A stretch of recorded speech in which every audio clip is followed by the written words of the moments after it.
Hey y'all, welcome back to the garage. So today I did what I said I don't want to say today.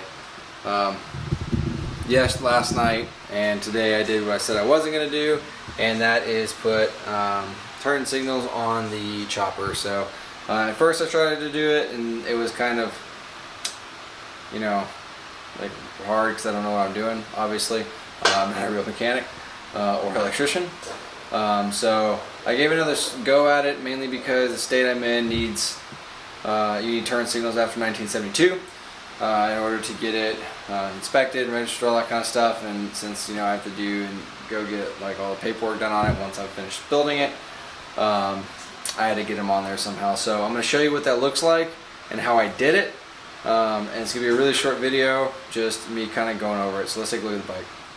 Alright, so coming over to the bike, underneath here is the rat's nest of wires. It's going to be hidden by the oil tank, / I got to pretty it up. But down here is the ignition key, which is no change from where it was originally, so I'll go ahead and turn it on. Right here is where I had to mount the switch for the turn signals. So I know that if you pay attention, you're going to see that on the handlebars up here, it has a turn signal slot there and there.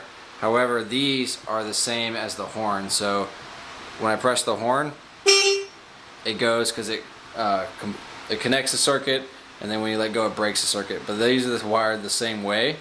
So since it didn't have a switch, I got a three-way switch right here. So forward is right, and then back is left, and it just goes like this or like that, and it's right and easy hand reach from when I reach down to grab it.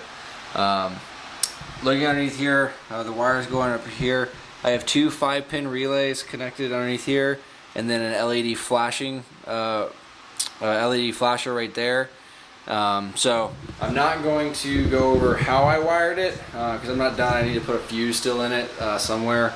I am going to link the diagram that I used, or sorry, the video I used to make this wiring circuit and everything in the description below, because I used another guy's video to do it because I don't know anything about electricity and stuff when it comes to what to use, the relays and all that stuff. When it's first time dealing with the 5-pin relay. So looking at it from the front though, you can see the two signals, one right here and one right here. So I had to take one of the mirrors off. That's why you only see one. Not a huge deal. It makes it look more, quote unquote chopper, because this housing on this side is thicker than the one that's over here, because this is just the clutch cable, so it's very thin. And then I had to put a spacer. I was able to put a spacer which was on top to raise up the mirror stem. I just dropped it down there to space it out to get that to fit. This side I took a 5/16, which is what that thread pitch is, and I just put a 2.5 inch long 5/16 in here. Put two washers to space it out, just because I couldn't find a spacer in any hardware store. They roll out, and then I put in here. Put a nut on the bottom, and it gives it the same drop down look for two different for both turn signals. So I'm gonna go ahead and flash them right now and show you what right looks like and left looks like. Alright, so there's the left turn signal. Sorry, the right turn signal. I'm looking at it backwards. And here is the left turn signal. If you're curious what type of turn signals they are, we'll also link those down in the description below. They're actually for sport bikes. I got it off of eBay. So just if you're curious, they're not Harley or anything like that, just some wired in yourself ones. But yeah, I'm going to show you how I trace these for this chopper and from the front, and then we'll look at the rear ones. Alright, so I have the ground. Alright, so I have the ground connected to in the screw right there. It just comes right out and goes right back in. And then I have it wired down the handlebar, down to here, and then to the main wiring harness. I kept them outside of this because I didn't want to tape it all back again. And the same thing here, it comes out, follows the wire down. I just put new zip ties around all the cables where I was originally, then added one right here, came down the main wiring harness, and I did the same thing down. So the main wiring harness goes in between this here, which is where the tabs are for the gas tank. So the bolt for the gas tank is going to kind of hold these wires up. Then it runs along right here, down goes down all the way to underneath the seat, and then underneath the seat is, like I said, where all that rat's nest is that I have to fix. So looking at the rear, these are the rear turn signal right here.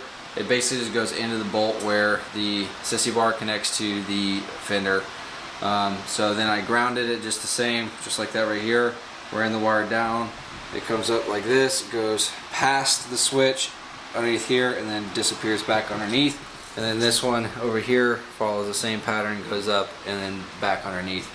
So looking at it from the back, this is what the turn signals look like from the rear. So I'll flip them on for you. There's the left turn signal. And then there's the right turn signal right there. This is a very crude way of doing it. I am going to put the flashers on, the hazard law on eventually. I have to wire in another switch, so I don't know exactly how I'm going to do that yet, but I will do it. It's a switch that goes on in addition to everything, so it's an add-on. It's not a like a rewire process, so to speak. So whenever I do that, I'll show you a video on that one. But I'm gonna keep it really quick.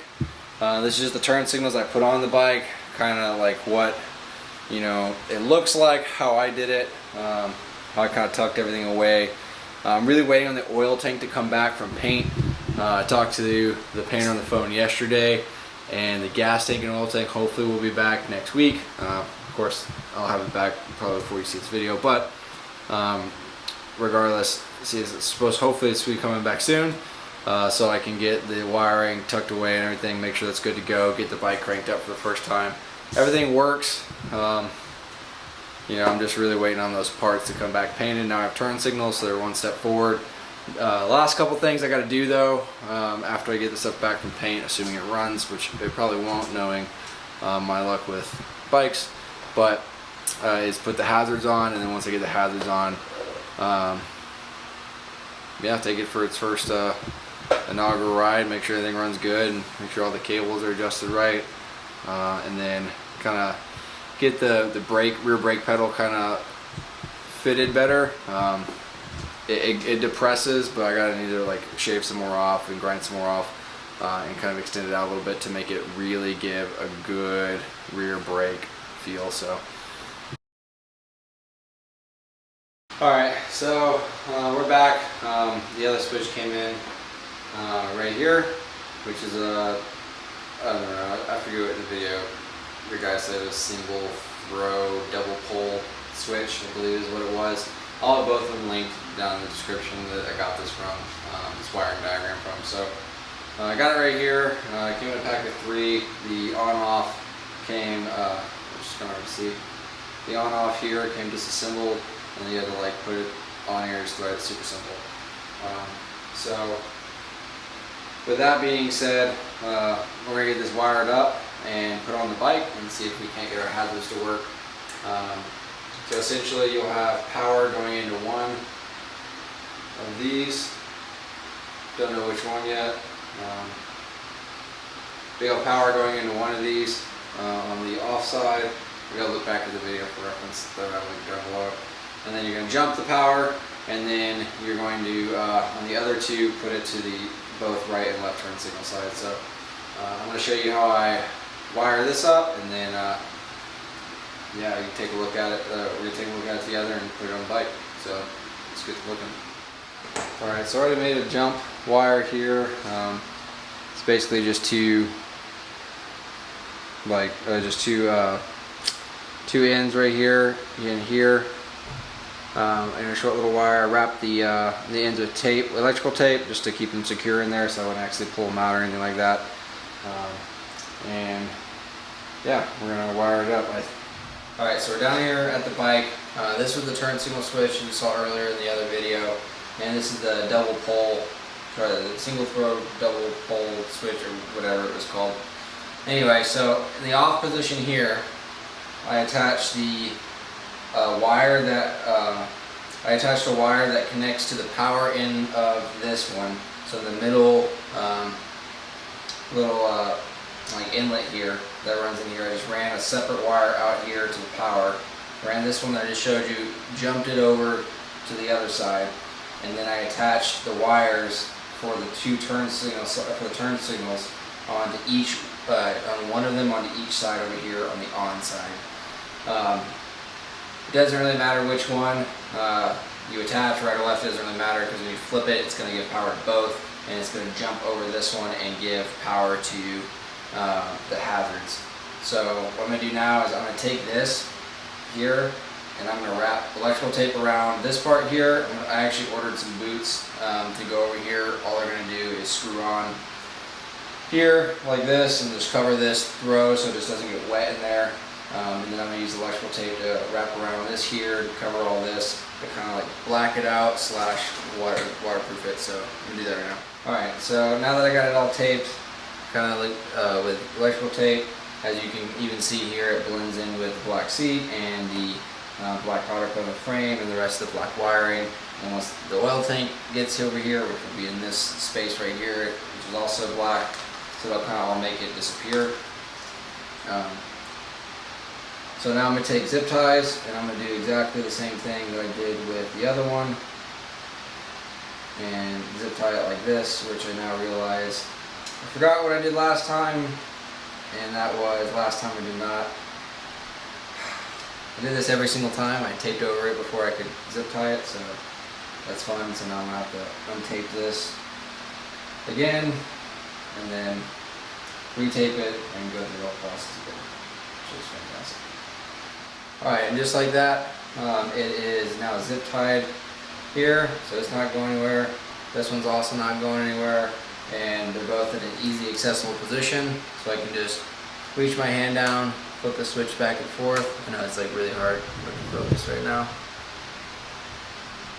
There you go. So I can just switch my hazards back and forth. So pushing it back turns it on, pulling it forward towards me turns it off. And then I have my turn signals that sticks out to the side. I did this so that way whenever I'm riding, I can just reach my hand down, flip this switch. It's easily, kind of recognizable like right here, versus my hazards, which I mostly turn on when I'm stopped or something like that. So it really doesn't need to be that, easily accessible when I'm riding, but I can still do it. It's just like right here behind the seat. So also it tucks in with the other wiring back here, as you can even see here first from the camera. It's hard to tell. The biggest tell factor that it's here is the zip ties, and then the fact that these switches are silver. So let's take a look and see what the hazards look like when I flip them on from the back. Over here, turn the key on. You can see the headlight turns on. Do the brake light right there on pressing the brakes. So I flip the hazards. No change. And then I flip, the turn signal is going to change, and then I flip the hazards on. But that's going to be it for the video today. Not too hard, but like something that I had to definitely look up. And once again, I'll put the wiring diagram video that I used. It's actually two different videos, one for the turn signals and one for the hazards. Ignore this shiny chrome thing. More on that later.